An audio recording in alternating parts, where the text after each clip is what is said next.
decisions based upon your feelings. So it's like, I don't feel like doing this. I feel scared. I feel worried.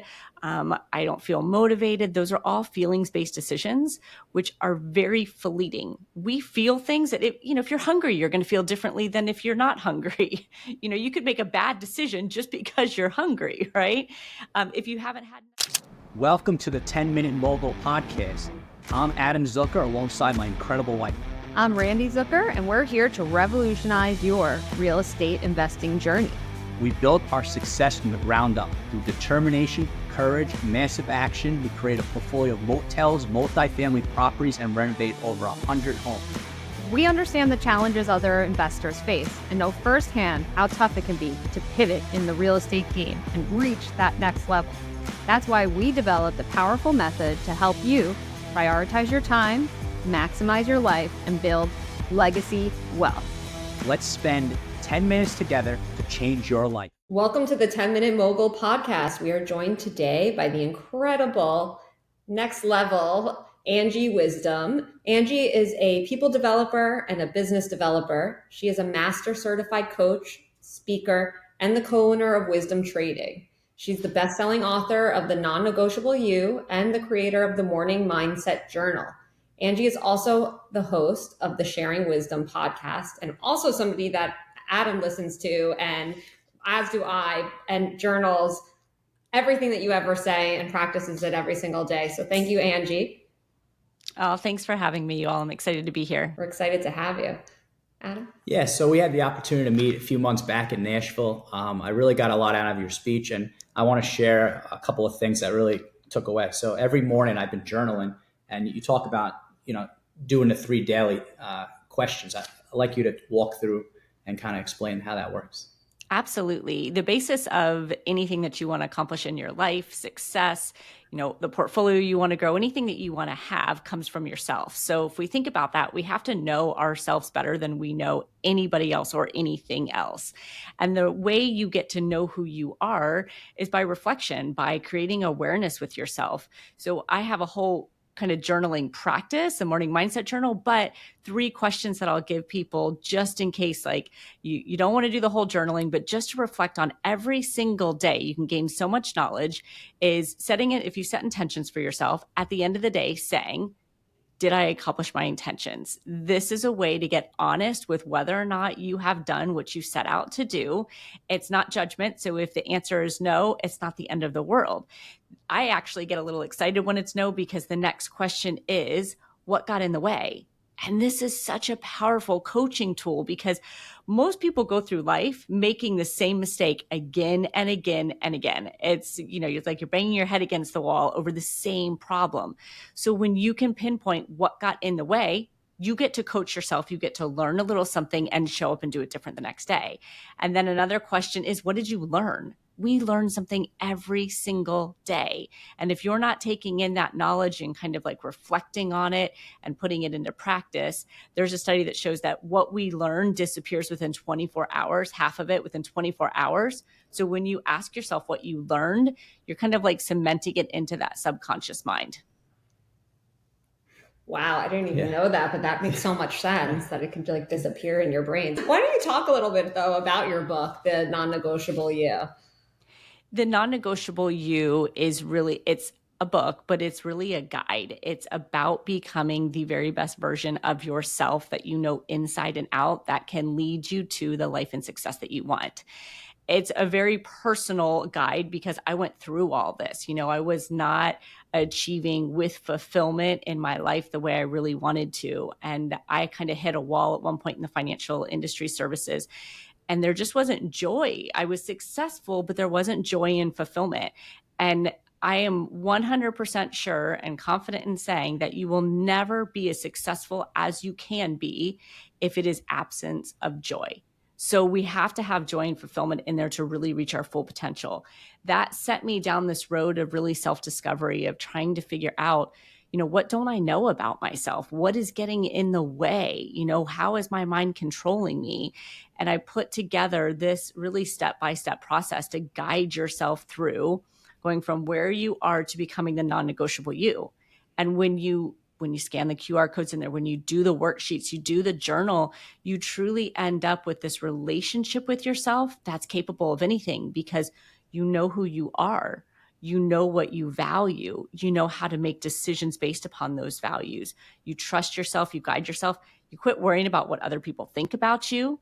You stay out of that victim mentality and you take responsibility for what you want. And again, it's truly this relationship that you know how to operate to get where you want to go in life. Adam, do you have a non-negotiable? I'm now trying to think, what are some of my non-negotiables Yeah. in life? Yeah. And you don't It, want to, take that away from yourself. It's so true. And everyone has their own set of non-negotiables. Like, we look at values, for example. Values are what fill you up. They're what guide your decisions. They are, what really attaches the meaning to your goal. So everyone has these individual set of values that you have to adhere to that are non-negotiable. For example, it's a non-negotiable for, me to have alone time. That's going to happen every single day. It's a priority. It's happening. But when I wrote the book, I looked at, like, universally, what should we all be non-negotiable about? And that really is putting yourself first, controlling your mind instead of it controlling you, taking responsibility for what you want instead of being a victim. So these core beliefs that if you were non-negotiable about these, you were going to be an elevated version of yourself that no longer got in your own way and could create anything that you want. And that's pretty special, because I don't know about you guys, but I truly believe that whatever you want to create, whatever you want to have, it is possible. It is work, but it's 100% possible. I like what you said about, the last question is, what did I learn, right? So I try to learn something new every day. It's like a lifelong lesson for me, and try to grow 1% every day, that whole thing. But, Yes. So guiding yourself towards something new every day, that's growth, right? You're growing as a person. And, choosing your own seat. Can you explain? I remember you talking about choosing your own seat. Can you cover that? Absolutely. Choosing your own seat is really, I look at it in two phases. One, once you become the non-negotiable you are primed and ready. You are equipped to now choose your seat.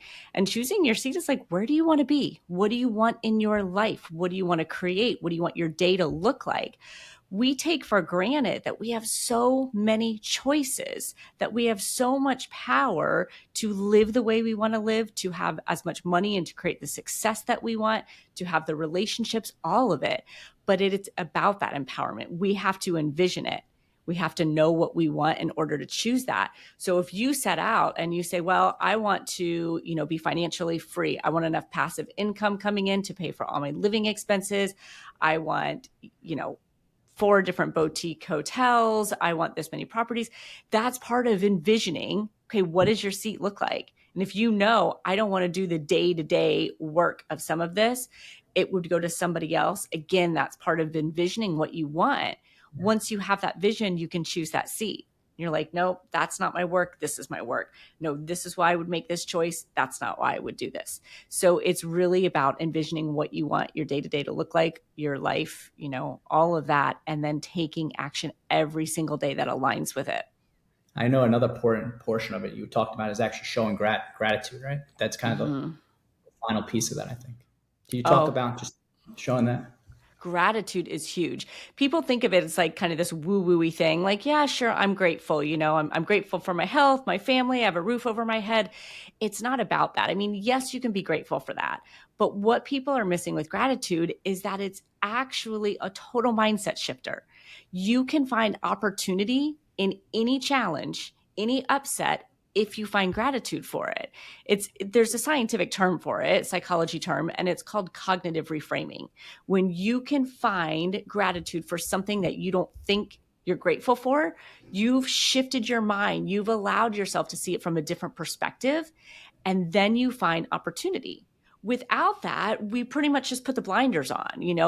If you lost a deal and you were just like, well, this is awful. I can't believe this happened.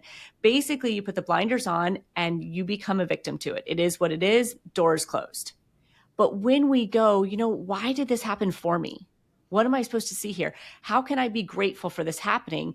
Your mind starts to open and your brain literally starts to look for the reason why this is good.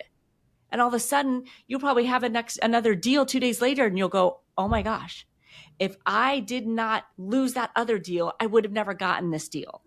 But That's like we when we will, have terrible remodels. yeah. God, why did we buy this house? But then we're grateful for it because we've learned so much along the way. Right. I would never have been able to remodel a property as large as like a hotel if I didn't buy all those lemon of houses. Exactly. That's a perfect Okay. example. And some people, believe it or not, they don't find that gratitude. And when you don't find that gratitude, you don't see that shift in the mind and you don't use that later in the future. A lot of times you just become scorned from it and you're like, I'm not doing this again because it was a bad experience. You've defined it as that and you've just kind of put a lid on it and it's done. So you can see you created so much opportunity from those lessons learned. You found gratitude and you're way ahead of the game now. You work with so many high profile individuals and businesses. What would you say are some of the most instrumental mindset shifts and habits that it really takes to get to that next level of success? At the very foundation, you have to understand what your values are and you have to start making decisions from them. The majority of people make decisions based upon your feelings. So it's like, I don't feel like doing this. I feel scared. I feel worried. I don't feel motivated. Those are all feelings-based decisions, which are very fleeting. We feel things that, if you're hungry, you're going to feel differently than if you're not hungry. You could make a bad decision just because you're hungry, right? If you haven't had enough sleep, those are all feelings-based decisions. And the really high-profile clients, the really successful ones, they ignore that. They go, that may be what I feel in this moment, but I know that what I value is this, my health, is the financial freedom, is the time freedom. So they're constantly skipping over that momentary feeling and they're looking at that North Star of what their values are. That's a huge piece. You have to start there. The other piece of it is you have to learn to be in the present moment. Fear, worry, anxiety, stress, that is all future oriented. If you live in the future, you will constantly worry about what could happen, what might happen. You'll just send yourself in, a spiral thinking of all the what ifs. So really successful people, they think about what is right here in the present moment and they make decisions and they take action here. They're not constantly projecting, well, this could happen and what if, because you just won't take action that way. There's too many unknown variables. And there's so many. I'll throw out one more. Control your controllables. Too many people focus on the things they can't control, and you're basically dumping all your time and your energy and your cognitive bandwidth into something that's not movable. You can't change inventory. You can't change interest rates. You can't change what the lender said. Like, these things don't get stuck on those. You look at what you can control, which are your thoughts, your feelings, your actions, your mindset, all of that. Those are yours. And if you always focus on that, you'll always be able to stay in action because those are things you can control. I had a final question for you. Yeah. And it was how you compared making decisions to a browser window, a tab on your computer. I think it's such a great analogy. Can you just go into that a little bit more and how I can, hit that X more Yes. efficiently? It's basically decision fatigue. People get in this space of not wanting to make a decision. So every time you have something that you need to decide on, every question, every idea, think about like if you're buying properties, right? Or should we buy this one? If you don't have a way to make that decision efficiently and effectively, it's like, okay, it's another browser window, it's another tab, another app open on your computer or your phone. That takes up a percentage of your cognitive bandwidth. You only have so much. We all only have so much. So if you think about your brain having 100% cognitive bandwidth available and you're like, well, I don't really know if we should buy this property. We'll think about it, right? That's going to take, say, 10% of your bandwidth. And then you're like, I don't know, should we do this? Should we do that? There's another little window that's open. And people stack all these decisions up and they don't make them because they're afraid of the outcome. They're unsure. So they're all left open. So now you have this computer with, 100 tabs open and you don't have capacity to function at a high level. you are drained. Your brain is literally thinking about all of those. So I really like to take people through the process of understanding, how do you make your decisions? And that takes us back to those values. I'm sure you guys have a filtering process, right? So if you find a property, you're saying, does it meet this, this, and this? You have a way to make a decision. There are people in your industry who really are like, I don't know, do I feel like this is going to be a good move? Do I feel like this is going to work out? You can't do that because you're probably going to make a decision wrong half of the time. And that's going to tend to leave that open window up there until you feel like it's the right move. Yeah, I mean, with the commercial side, it's basically it's less emotional than the residential side. So it's basically just numbers, right? It's just, if the numbers line up, the expenses and the rate and the income in line, yes or no, and there's just leave out the emotion. So it's much easier process when we start scaling and going into bigger properties. Mm-hmm. Then easier to X out that window. I don't like the paint color. I don't like, the window side. Like it's totally different. Yes, I bet. This has been really informative and on a personal note, how do you wake up? What do you do the first thing in the morning? Yeah, I'm an early riser. Didn't used to be, but my mornings are my favorite time now. So I get up at 4:15. The first thing I do is grab my coffee, have my morning mindset journal, my devotional, and meditate. And I do all of that. And then by 5:30 or 6, depending on what day of the week, I go to my exercise class. I come home, I walk the dogs, and then I'm in here for clients or podcasts, usually by 8 a.m. Non-negotiables, all of those. That is like wired in, hasn't changed for a long, long time. Maybe the fitness class, whichever one I'm taking, but the first thing, coffee and the journal and devotional, has been life-changing for me. I could see that. Well, I want to thank you again for joining us today. And I know how important your time is, so we really appreciate you taking time to talk to us. Thank you so much. It has been a pleasure to be on here and share. I love that what the space that you are in, you have so much education to provide to people, but you also recognize that mindset and personal development is such a crucial part of that. So I love that you're taking the time to share that with your audience. Yeah, I mean, it's a high stake career to be in real estate. And then when you juggle, having a family to also provide for, you don't have even the luxury to keep so many browser windows open, or I wouldn't be able to get dressed in the morning and get in the car to drive my kids to school. You just don't even have that. So yeah, it's you have so to learn true. to prioritize. Yeah.